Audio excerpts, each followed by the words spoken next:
پاکستانیوں، ہم کس کس بات پر روئیں، کس کس بات پر آواز اٹھائیں اور کیا کہیں اور کیا نہ کہیں۔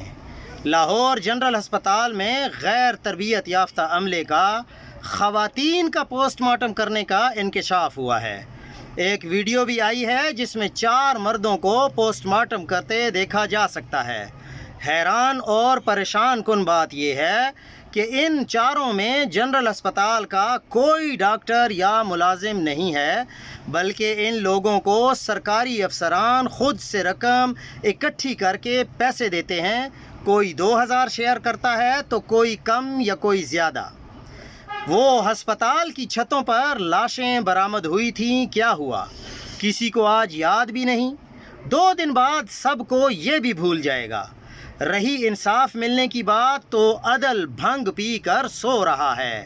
عوام پیٹ کی آگ بجھانے میں حلال اور حرام کی تمیز کھو چکی ہے۔ ریاست کو اپنی پڑی ہے، بس اللہ کی پکڑ آنے کو ہے۔ پاکستان ایک جنگل بن چکا ہے۔ انصاف، انسانیت، رحم، جواب دہی، باز پرس کا دنیا اور آخرت میں کوئی ڈر نہیں رہ گیا۔ ہم انسان کہلانے کے لائق نہیں رہے، درندے بن چکے ہیں۔ درندے بھی پاکستانیوں سے بہتر اخلاقیات رکھتے ہوں گے۔ کسی نوعیت کی ذمہ داری کوئی قبول نہیں کرتا۔ بربادی کی داستانیں ہیں ہر طرف۔